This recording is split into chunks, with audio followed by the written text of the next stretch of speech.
మహామాక్స్. సంక్రాంతి పండుగ వచ్చిందంటే తెలుగు సినీ పరిశ్రమలో పండుగ వాతావరణం మొదలైపోతుంది. ఏటా ఈ సీజన్ ను టార్గెట్ చేస్తూ చిన్న హీరోల నుంచి స్టార్ హీరోలు వరుసగా తమ సినిమాలను విడుదల చేస్తారు. అలానే రాబోయే 2026 సంక్రాంతి సీజన్ కూడా తీవ్రమైన పోటీకి వేదిక కానుంది. ప్రభాస్, చిరంజీవి, రవితేజ, నవీన్ పొలిశెట్టి తదితర చిత్రాలు ఒకేసారి ప్రేక్షకుల ముందుకు రానుండటంతో ఇప్పటికే సినీ వర్గాల్లో హడావుడి మొదలైంది. పెద్ద సినిమాలు ఒకేసారి థియేటర్లలోకి రావడం వల్ల ప్రేక్షకుల్లో క్రేజ్ ఏ రేంజ్ లో ఉంటుందో ప్రత్యేకంగా చెప్పనక్కర్లేదు. ఈసారి కూడా అదే ఉత్సాహం కనిపిస్తోంది. పెద్ద సినిమాలు కేవలం విడుదల తేదీలను ప్రకటించడమే కాకుండా ప్రమోషన్స్ కార్యక్రమాల్ని కూడా వేగవంతం చేశాయి. ముఖ్యంగా అన్ని చిత్ర బృందాలు ఒకే ప్రాంతాన్ని లక్ష్యంగా చేసుకోవడం ఇప్పటి హాట్ టాపిక్ గా మారింది. సంక్రాంతి అంటే గోదావరి ప్రాంతంలో ప్రత్యేకమైన వేడుకలు ఉంటాయి. ప్రతి సంవత్సరం ఈ పండుగను ఎంతో అంగరంగ వైభవంగా జరుపుకుంటారు. నగరాల్లో ఉండేవారు కూడా ఈ రోజుల్లో ప్రత్యేకంగా సొంత గ్రామాలకు చేరుకుని ఎంజాయ్ చేస్తుంటారు. వెకేషన్ మూడ్, కుటుంబ సమూహాలతో ఈ సమయంలో థియేటర్లలో ప్రేక్షకుల రద్దీ ఎక్కువగా ఉంటుంది.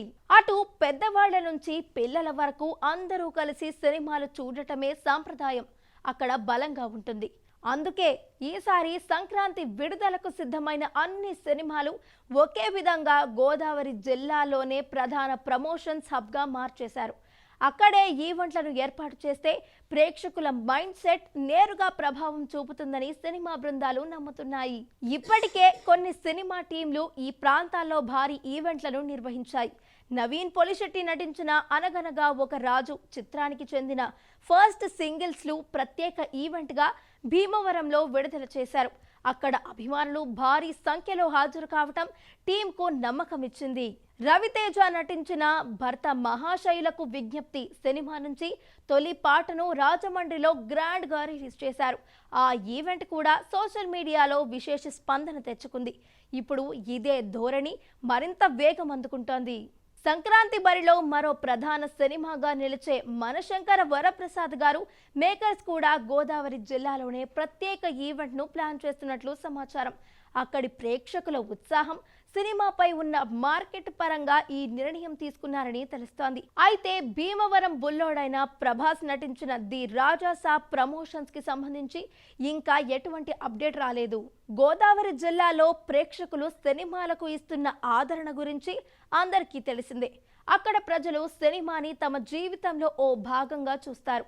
అన్ని వర్గాల ప్రేక్షకులు సంక్రాంతి సమయంలో ఒకే చోట చేరి థియేటర్లకు క్యూ కడతారు. ఈ జనసంచారం మధ్య ప్రమోషన్స్ ను కేంద్రీకరించడం ద్వారా సినిమాలకు మరింత హైప్ కలుగుతుందని టీంలు భావిస్తున్నాయి.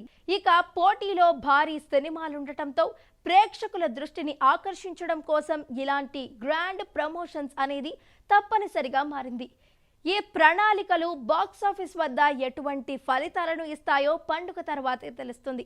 కానీ ప్రస్తుతం గోదావరి జిల్లాలోని సినీ ఉత్సాహం చూస్తుంటే 2026 సంక్రాంతి నిజంగా సినిమాల మహోత్సవంగా నిలిచే అవకాశాలు స్పష్టంగా కనిపిస్తున్నాయి. సో చూసారు కదండి ఇవాల్టి సినీ విశేషాలు. మరొక ఎపిసోడ్తో మళ్ళీ కలుద్దాం. అంతవరకు చూస్తూనే ఉండండి మహామాక్స్.